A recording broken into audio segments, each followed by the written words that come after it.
Olá a todos, meu nome é Josias Elias, estou aqui com o Dr. Eric, pré-candidato a prefeito de Tremedal.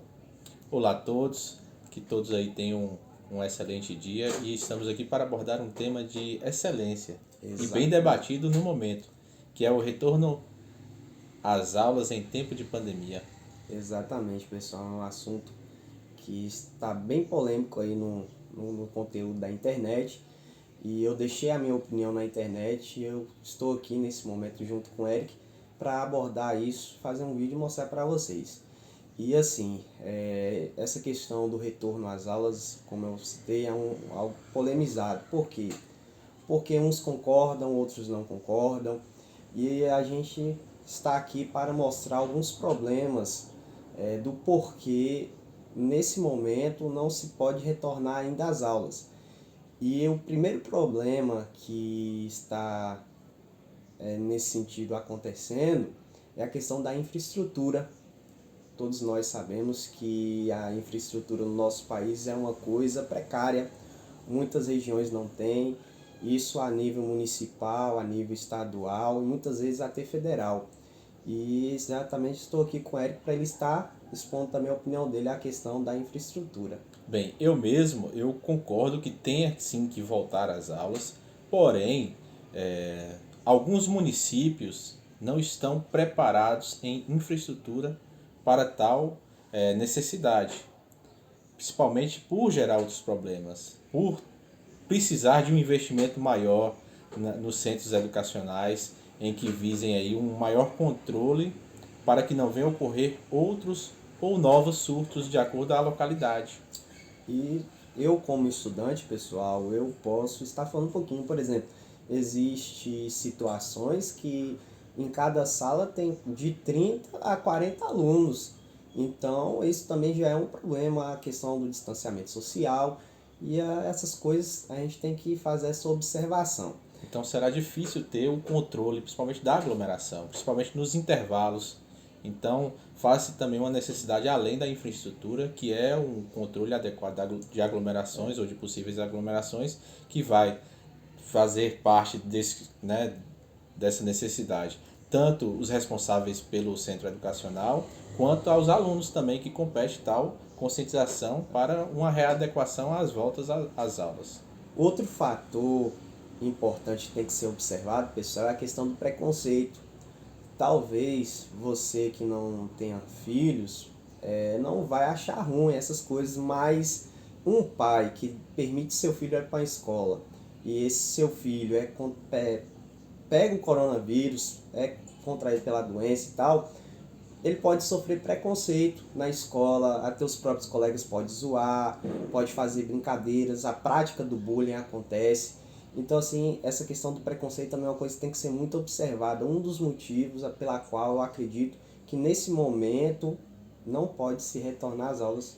É o que vimos aí logo no início da pandemia, ou quando em abril, que foi o pico em que se houve uma maior preocupação, tanto o executivo quanto o legislativo, em que vimos aí vídeos que ofendiam aqueles que estavam a serviço, indo buscar e trazer aqui pessoas que estavam passando necessidades ou que tinham perdido emprego, que não podiam ter o aluguel pago porque tinham perdido a fonte de renda, então queriam retornar para as casas, para onde, né, viveram. E eu até falei que eu sou um dos que apoia que o executivo, naquele momento, fizesse repatriação dos munícipes, porque em momentos políticos tem pré-candidatos, candidatos a tais cargos públicos que enviam ônibus para buscarem pessoas que moram em outro estado, em outros municípios, para virem votar. E por que não, quando o cidadão passa uma necessidade fora, também não ter esse pensamento, essa conscientização de fazer o bem da pessoa e não de o político em si. Então eu era, né, até então que passou essa parte aí em que não fizeram repatriação dos munícipes ou dos cidadãos que moravam em outros municípios ou estados. Então, o preconceito vem desde muito antes. O preconceito começou por políticos que não sabiam o que outros passavam em determinados locais fora do município que pertencem, o qual pertencem. Então aí vai também, como Josias mencionou, dos pais, porque é uma tremenda responsabilidade aí a volta às aulas, dos pais das crianças ou dos adolescentes que estarão em retorno, porque muitos têm necessidades especiais e que precisam de uma maior atenção e também são da área de risco por ter uma doença ali, uma comorbidade que o acompanha desde a infância. Então, além de ter a responsabilidade daquele que está à frente da Secretaria de Educação, da Secretaria de Saúde, daqueles que estão à frente ali do colégio responsável, os pais também têm essa responsabilidade. E muitos aí discordam deste retorno às aulas justamente por saberem que os filhos poderão estar em um possível risco nas escolas.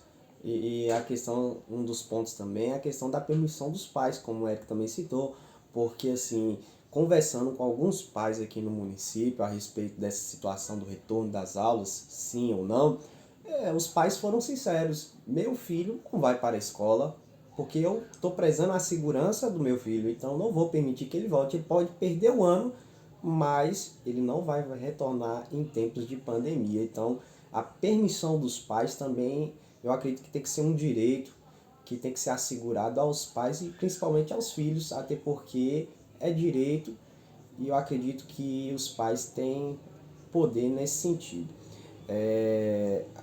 Outra questão é a reeducação.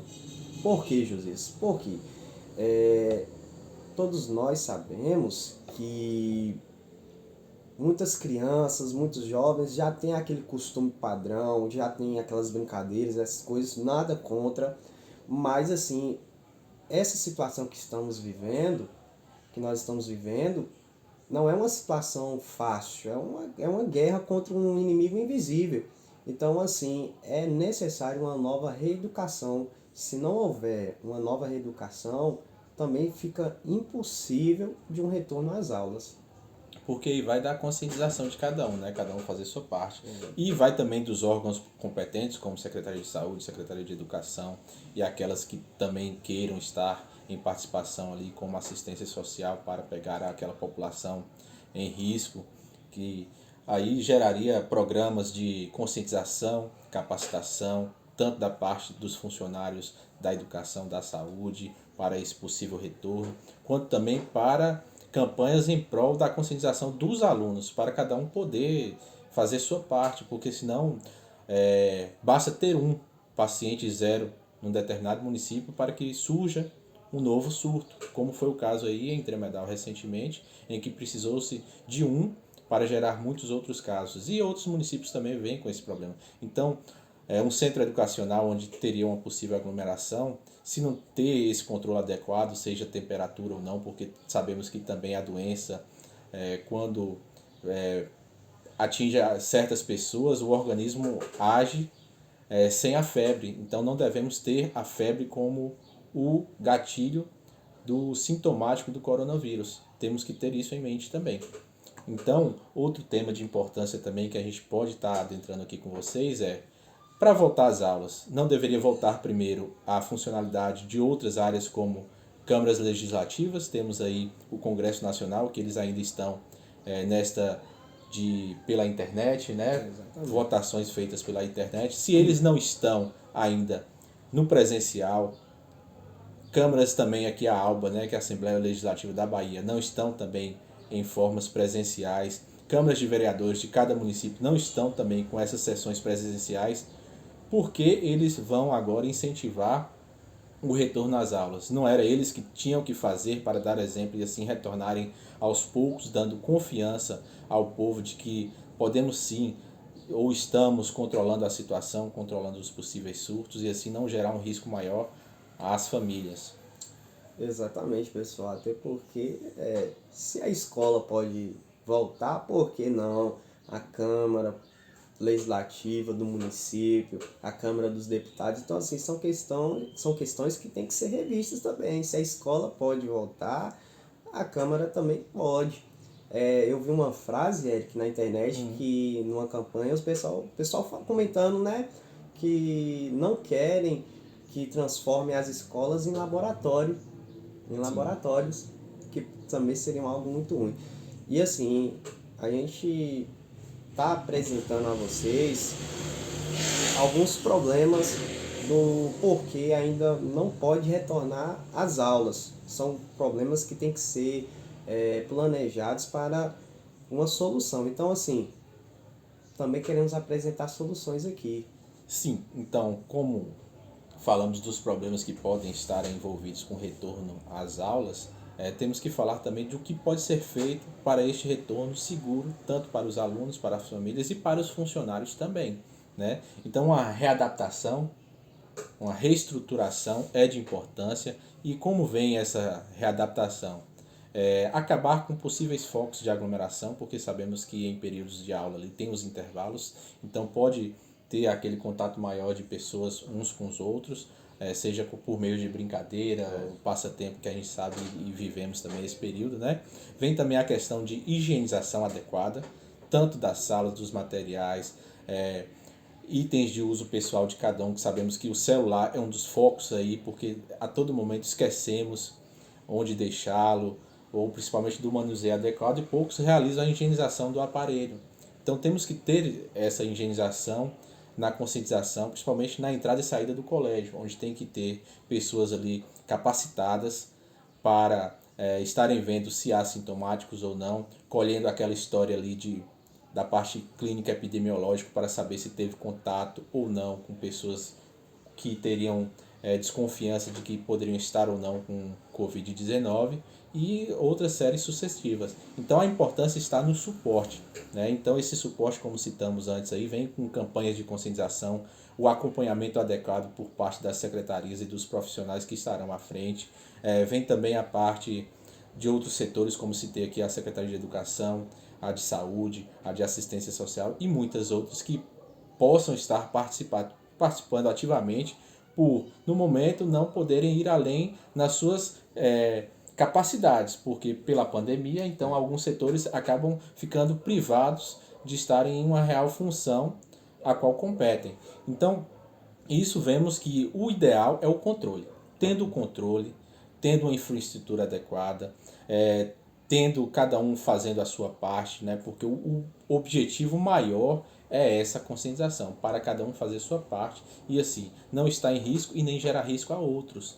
Então vamos focar nessa parte de conscientização que é prevenir possíveis surtos. Ou seja, um pode gerar um problema para muitos. Então aí que está a parte de cada um. E falando nisso aí, né, podemos citar meios de conscientização. No início eu até postei nas redes sociais, no Facebook, sobre um erro grande que todo mundo cometeu, todos os municípios, estados cometeram quando surgiu a pandemia. Os melhores lugares para conscientização eram escolas, centros religiosos, igrejas, feiras livres, né, universidades, e tínhamos também alguns programas, projetos sociais que estavam em funcionamento em alguns locais. Então, ao privarem a funcionalidade desses locais, você cortou um vínculo enorme na parte da conscientização, porque nesses locais em que citei, poderia ter, no início da pandemia, gerado programas de capacitação, de conscientização, de reeducação, de manejo da pandemia. E o que todos fizeram foi o contrário. Fecharam primeiramente aqueles focos de uma maior conscientização que geraria poucos gastos ao setor público que compete ali, o executivo. Então foi um erro tremendo. E agora para essa readequação, essa volta às aulas ou possível retorno aí, né? Então fica mais difícil ainda porque muitos não estarão vindo justamente porque os pais não permitirão. E eu concordo também com alguns pais, pois tem os filhos que estão naquela área ali de risco. Então tem que ter um planejamento maior, porque o que os pais precisam para permitir que os filhos retornem às aulas é segurança. Se o município for adequar-se a esse retorno às aulas, então o que o município precisa fazer, o executivo junto ao legislativo precisa fazer para esse possível retorno é dar segurança à população, aos pais, aos alunos, né? E a conscientização é a maior arma contra isso. E assim, pessoal, aproveitando a oportunidade desse vídeo, eu vou novamente aqui expor a minha opinião que eu comentei nas redes sociais. Eu, Josias, nesse momento, eu sou contra o retorno das aulas por causa desses probleminhas que tem que ser solucionados. Então, assim, como é que você falou, se não houver um planejamento de forma correta, infelizmente não tem como retornar. Então assim, eu deixo minha opinião como estudante. Sem esses planejamentos, sem um olhar diferente do governo, até mesmo do município, para prestar esses tipos de assistência, para poder solucionar junto com os alunos e pais, porque é uma comunidade, eu sou contra. Então assim, acontecendo esses planejamentos, eu acredito que pode sim retornar. E também é relativo se deve ou não voltar às aulas. É um assunto relativo e polêmico, como eu disse. Então, eu quero agradecer aqui você que está assistindo esse vídeo. Comente, é essencial. Você pode comentar aí, deixar sua opinião. E obrigado por estar assistindo esse vídeo. Então, eu concordo com o retorno às aulas, porém, em alguns municípios não há infraestrutura adequada para tal. E isso vai da gestão buscar ali junto ao legislativo possíveis soluções para este retorno, seja por emendas parlamentares, seja por recursos próprios, e assim adequar o colégio para que seja adequado para que os alunos venham e saibam que estão seguros. E principalmente aos pais também que queiram saber se os filhos estarão seguros nessas instituições aí em que pode haver possíveis riscos de surto. Então essa segurança é de extrema importância, principalmente para os pais. E é um tema polêmico e que vai gerar muita polêmica aí ainda, porque estão em discussão a nível estadual, a nível nacional, e fica aí a opinião de cada um. Aqui eu citei a minha opinião, Josias citou a deles, cada um de vocês tem as suas, devemos respeitar cada opinião, porque isso é uma forma de discussão, de debate, né? E o respeito está acima de tudo para nós. Espero que tenham gostado do vídeo aí, um forte abraço a todos, que Deus abençoe aí todos vocês. Valeu.